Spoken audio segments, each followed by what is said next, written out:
La parole est à Madame Sonia de La Provôté pour le groupe Union centriste.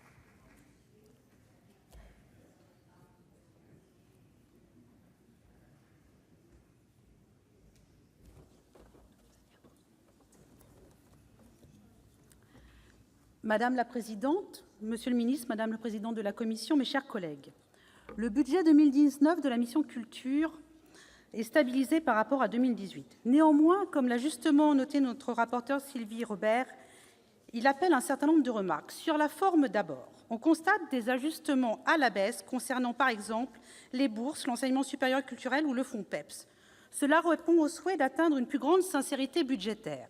Dès lors, la contradiction est forte avec le fait qu'un certain nombre de dépenses prévisibles, mais encore peu précises, soient envisagées à partir de crédits de gestion. Le CNM, le statut des enseignants des écoles d'art territoriales. Ces crédits de gestion n'apparaissent pas dans le budget et échappent ainsi au contrôle parlementaire. Il est important, monsieur le ministre, que cela, vous en conviendrez, reste exceptionnel. Sur le fond ensuite, certains points de vigilance évoqués lors du budget 2018 restent en suspens. Parmi eux, le pass culture, 5 millions d'euros prévus en 2018, non dépensés, 34 prévus en 2019. Difficile de mesurer et comprendre la réalité du déploiement de cette somme. Nous serons particulièrement attentifs à l'offre pour garantir la diversité culturelle, à l'articulation avec les territoires, à la nature du contrat avec les partenaires privés, on nous parle désormais des banques, à la nécessaire équité entre les jeunes, quel que soit leur lieu d'habitation et leur situation. Le pass culture peut être un outil de démocratisation et d'équité culturelle, comme il peut en être le fossoyeur.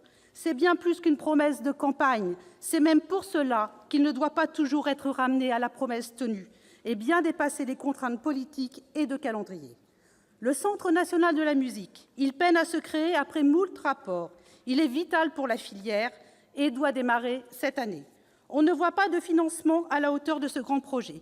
C'est pourquoi, compte tenu des incertitudes portant sur le pass culture, la commission de la culture propose un amendement transférant 5 millions d'euros vers le CNM, dont la réussite dépendra de sa mise en route avec des fonds suffisants pour être opérationnel. Enfin, le plan conservatoire. Nous avons déjà alerté sur l'insuffisance des crédits de l'État à destination de ces structures. Ce sont des lieux de référence de ressources d'excellence dans leur domaine. Ni les plans chorales ou orchestres à l'école, ni la volonté croissante de leur ouverture vers les territoires ne sauraient se faire au détriment de leur mission première. Diversifier les actions nécessitera un effort budgétaire, faute de quoi nous risquons de voir les missions se dégrader. Concernant le budget 2019, de nouvelles interrogations se font jour.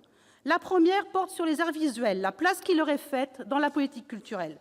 Peu de crédits sont dévolus au soutien, à la production et à la diffusion des arts visuels, moins de 10% des crédits du programme 131. Ils sont pourtant un secteur de forte créativité et d'attraction. La fréquentation des FRAC, par exemple, est en hausse ces dernières années. Les arts visuels ont un rôle majeur dans les territoires. Pourtant, ils ne sont pas cités dans les exemples relevant de l'enseignement artistique et culturel. Quant au Conseil national des arts visuels, il ne s'est pas réuni. On le voit bien, les tiers-lieux, les lieux alternatifs de création, très liés à cette discipline, n'ont jamais été aussi nombreux. C'est même une marque de la vitalité créative de ces artistes et de ces collectifs. Il est nécessaire, monsieur le ministre, d'expliciter désormais leur feuille de route, comme c'est le cas pour les autres disciplines. Le second sujet concerne la déclinaison territoriale des politiques culturelles. Plusieurs constats. 1. Les territoires ne sont pas égaux face à la culture. De grandes disparités existent d'une région à l'autre, d'une DRAC à l'autre, et entre les territoires même au sein d'une même région. Rapportées au nombre d'habitants, les dépenses culturelles vont du simple au double d'une région à l'autre. Secondo, les appels à projets portés par le ministère. Tous les territoires ne sont pas en capacité d'y répondre, faute d'informations, de budget, d'ingénierie ou tout simplement faute de temps. Comme on dit communément, dans l'appel à projets, il faut entendre l'appel. Ce sujet est un fort facteur de discrimination entre les territoires.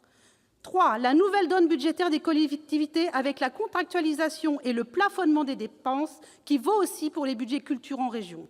Nous vous alertons sur la contradiction entre ce fait et la demande croissante de l'État de co-construction avec les collectivités.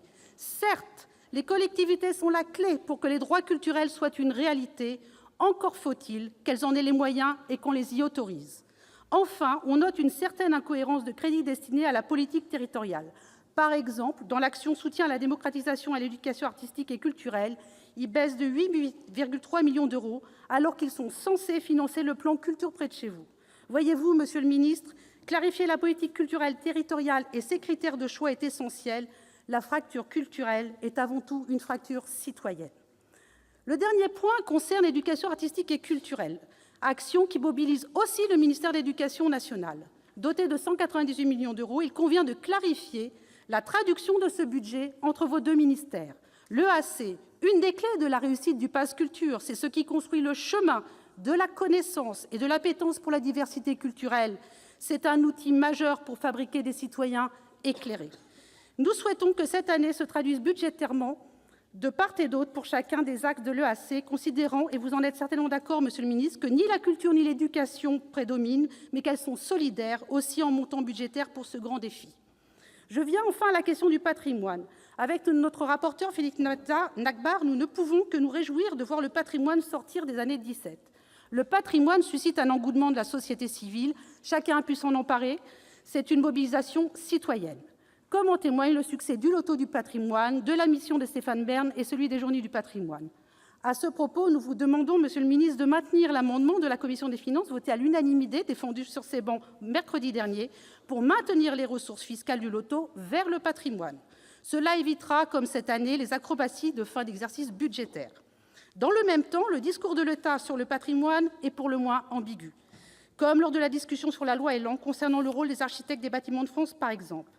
La politique patrimoniale s'est effacée devant d'autres considérations. Nous le regrettons, avec d'autant plus de force qu'elle est une politique d'attractivité, de lien social, d'aménagement, de revitalisation.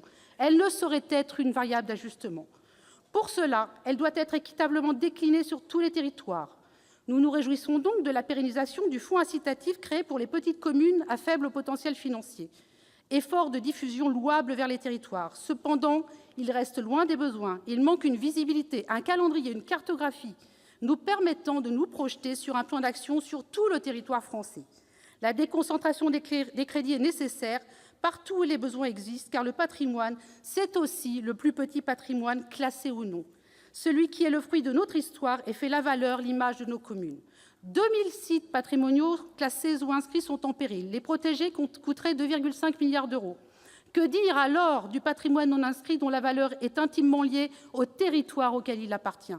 Inventorier, hiérarchiser, c'est donner une vision claire du champ du patrimoine à accompagner et donc des ressources nécessaires. Voilà le chemin. Pour conclure, monsieur le ministre, le présent budget, s'il est plutôt positif, appelle à marquer une nouvelle étape cruciale pour permettre à la culture et au patrimoine d'accompagner de façon équitable les territoires et les citoyens. Un gros travail doit accompagner les choix budgétaires pour garantir leur redistribution juste et efficace sur le terrain. Les territoires, c'est le sujet, monsieur le ministre. Avec ces remarques, le groupe de l'Union centriste votera les crédits de la mission Culture Patrimoine. Je vous remercie. Merci, chers collègues.